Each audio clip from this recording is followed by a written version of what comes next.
Dumelang Professor Lekai. Dumelang that. Mashiane politically incorrect. I would like to seek your indulgence on two particular issues. The GNU, but first, let's talk about the possible death of EFF, the wrong word.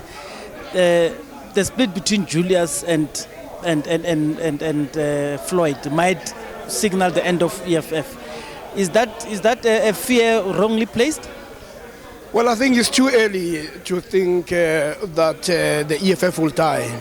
You should remember that when Julius Malema was expelled from the ANC, there were no structures. And yet he was able to build a formidable party. And the formidable party exists at the moment. You may have problems at the high level where some people in the leadership leave. But I think on the ground, you can talk about the existence of the ground forces. So if you could build the EFF from nowhere and with no resources, now he is a member of parliament and the EFF has a representation in parliament. EFF is able to mobilize resources. EFF is able to engage on critical issues. So one must see this as some of the setbacks that emerge from time to time. And I think the real test of organizations is when these setbacks happen. And there are times when having clarity makes a lot of sense. And as he himself says, that it is better for us to have people who may want to live right now, than for them to stay and we think we have soldiers when we don't have. So I think it is correct. But the real test is how he manages this transition.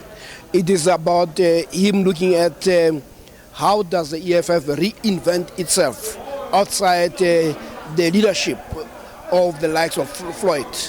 And so a setback may be an opportunity to launch yourself back into the fold. So I don't think at this point in time one could say, could start writing obituaries for the EFF.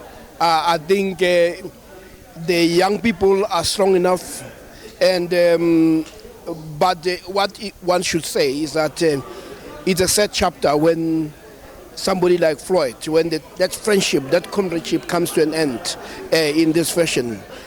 Because they've been through a lot of setbacks themselves and they managed to survive. And now this is something that is painful because it is also personal. It's a personal friendship, and he himself could not have put it better to say it was like when I first heard that mother has passed away. So we should take that as something serious.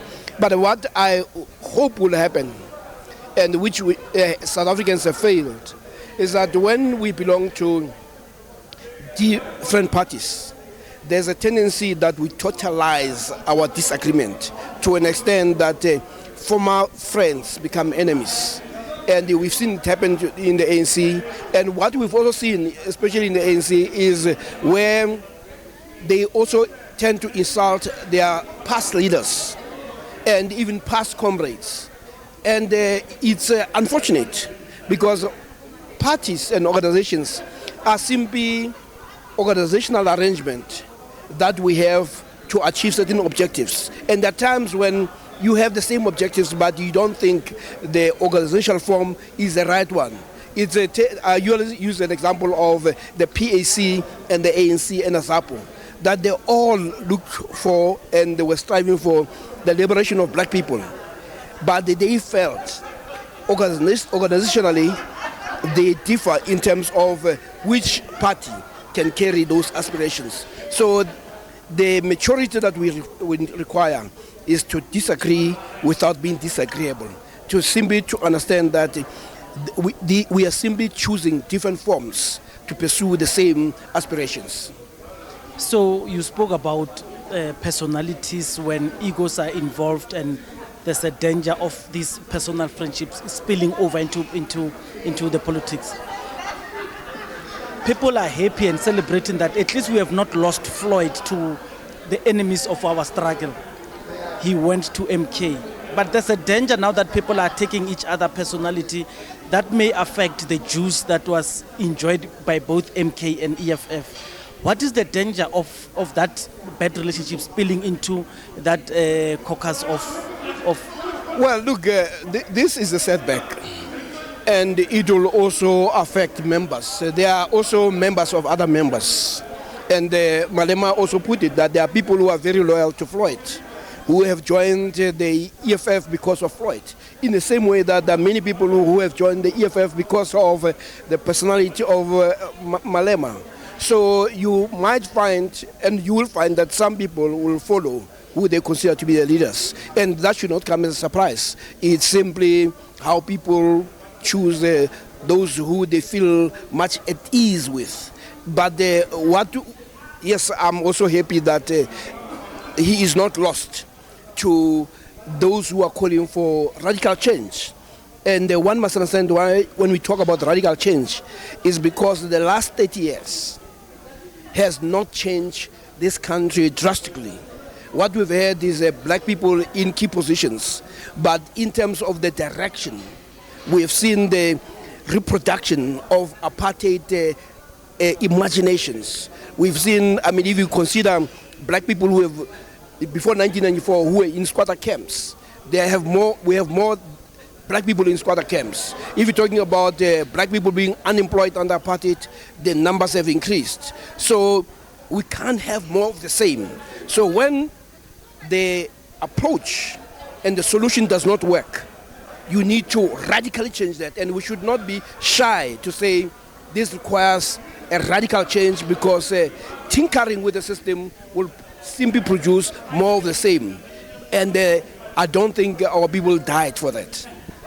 The spear organizations, MK, EFF, and ANC, amount to around 66%. I'm putting this versus the GNU. I believe, as an African person, these three-party spear organizations, they all told us they want things that benefit us. You know, you land, redistribution of wealth, and everything that they preached before elections. What makes it difficult for these people, these three political parties, to unite and give us what they promised us? Well, you must also understand that you may have organizations, but you have other people who have interest in those organizations. And those with greater interest, they co-opt the leaders of certain parties. So this is why some people talk about you having prepaid leaders who have to sing the tune of the paymaster. So if you have a business coming into the picture and business saying, we give you this amount of money to run for a leadership position, those guys are not giving you money because they happen to like you. They give you money because there'll be a payback time. They'll expect you to respond in kind to protect their interest. So we should not mislead ourselves into thinking that people will just come and give you a lot of money without expecting anything in return. That will be the height of folly. So the fact that the parties themselves may articulate the same things, you must also look beyond that. You must look at who is the funder. As they say, he who pays the piper plays the tune. Thank you very much. You have summed up the GNU questions without me even asking it. Thank you very much. You're welcome.